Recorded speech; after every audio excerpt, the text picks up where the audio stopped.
કોઈ રાહ જોનારું જ નહીં હોય તો કેવી થઈ જશે જિંદગી? જે માણસની સામે સતત વિરોધ છે, મોડા આવે છે, સાંભળતા નથી, ફોન નથી ઉપાડતા, ને આખો વખત મિત્રો સાથે ફર્યા કરે છે, એમની મમ્મી સિવાય એમને કોઈ દેખાતું નથી, આ બધી ફરિયાદોનું લિસ્ટ સાંભળ્યા પછી તમે કોઈ પણ પત્નીને પૂછો કે બહુ ખરાબ ભાઈ સાહેબ તારે છૂટાછેડા જોઈએ છે, ના ના છૂટા નથી પડવું. એનો અર્થ એમ થયો કે સ્નેહ છે. તો આપણે સ્નેહ કેમ પ્રોજેક્ટ નથી કરતા? ફરિયાદ કેમ પ્રોજેક્ટ કરીએ છીએ? આપણા મનમાં જે છે, આપણને જે લાગણી છે, જે વાલ છે, જે સ્નેહ છે, એ કેમ નથી બતાવતા? કેટલા બધા પતિઓ જમતા હોય, પત્ની બિચારી આમ એટલા સ્નેહથી પૂછે, સારી થઈ છે દાળ? પછી પતિના કોઈ મિત્ર આવે અને કે ભાભી તમારી દાળ તો અદ્ભુત જ બને છે. હવે એ મિત્રને થેન્ક યુ કહેવાને બદલે પહેલું રિએક્શન શું હોય? તમારા ભાઈ કોઈ દિવસ વખાણ નથી કરતા. કેટલા સમયથી એના મનમાં પીડા હશે કે પેલા એ જામગરી ચા પી કે થયો ધડાકો.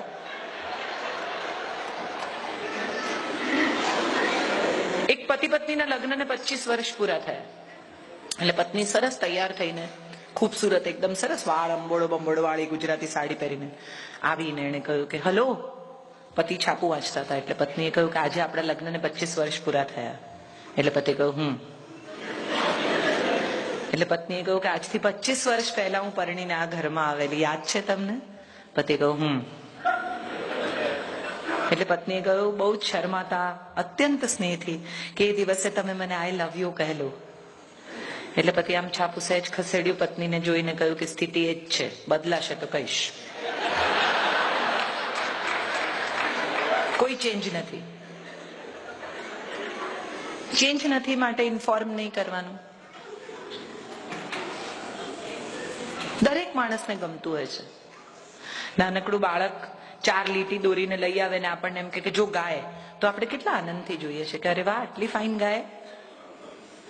દરેક માણસને ગમતું હોય છે કે એને કરેલા કામનું એપ્રિસિએશન થાય. અને સાચું પૂછો તો હિન્દુસ્તાની સ્ત્રી, ગુજરાતી સ્ત્રી તો ફક્ત એપ્રિસિએશન માટે જ જીવે છે.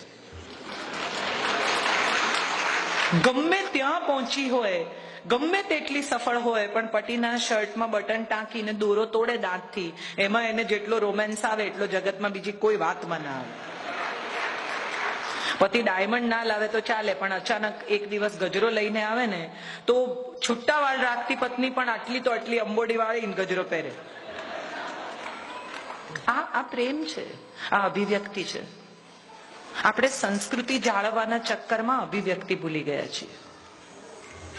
આપણે એટલા ગાંગા થઈ ગયા છીએ મંદિરે જવા માટે કે આપણે પત્નીને લઈને બગીચામાં જવાનું કે પતિની સાથે બેસીને હિંચકે ચા પીવાનું ભૂલી ગયા છીએ.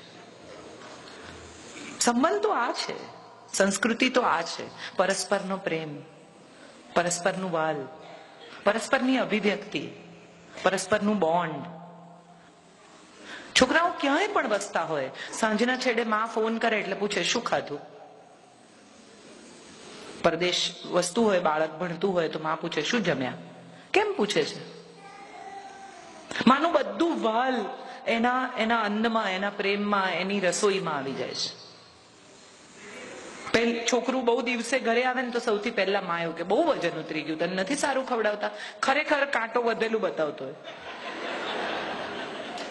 અમેરિકામાં ચીઝ બટર ખાઈને વજન વધ્યું હોય પણ માને તો દુબળો જ લાગે.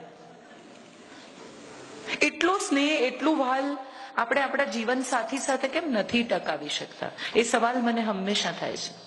કેટલી બધી પત્નીઓ એવી કમ્પ્લેન કરે કે તમારા માટે કંઈ લાવે જ નહીં, બહારગામ જાય ને તો એમને તો કંઈ આવડે જ નહીં. અને જો ભૂલે ચૂકે કંઈ લઈ આવે અને પેકેટ ખોલે તો સૌથી પહેલું રિએક્શન ગ્રીન, હું ક્યાં પહેરું છું. એક ક્ષણે તો આનંદથી લઈ લો. તમને એમણે યાદ કર્યા એ બહુ અગત્યનું છે. આ બિઝી સ્કેડ્યુલમાંથી એને સમય કાઢ્યો તમારે માટે આ શોપિંગ કરવાનો, એનો આભાર માનો.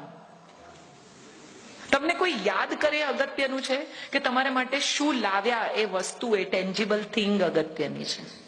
આપણે અહીંયા ગૂંચવાયા છીએ.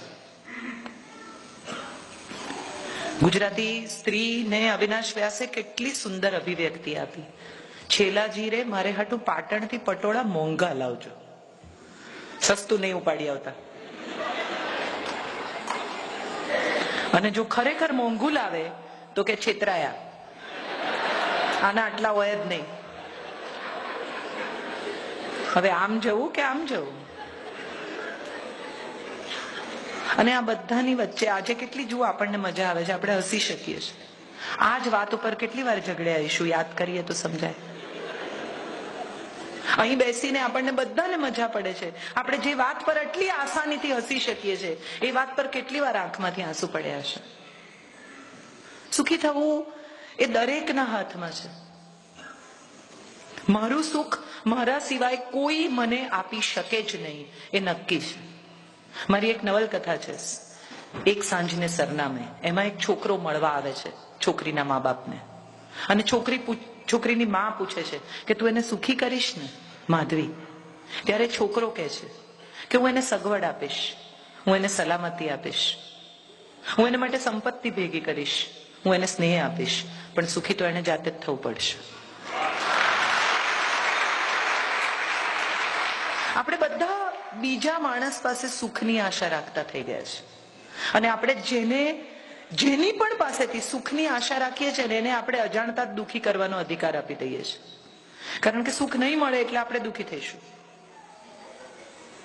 સાદી સરળ સીધી વાત એ છે કે પ્રસન્ન રહેવું ને પ્રસન્ન રાખવા, સુખી થવું ને સુખી કરવા, સ્નેહ આપવો ને સ્નેહ પામવો, સન્માન આપવું ને સન્માન પામવું, સારું બોલવું ને સારું સાંભળવું. આપણે બધા વાતચીતને બદલે દલીલ કરતા થઈ ગયા છીએ. બહુ ઇન્ટરેસ્ટિંગ છે આ. અને જે ઘરમાં કમ્યુનિકેશન છે, સંવાદ છે, એ ઘરમાં કદી વિવાદ નથી થતો.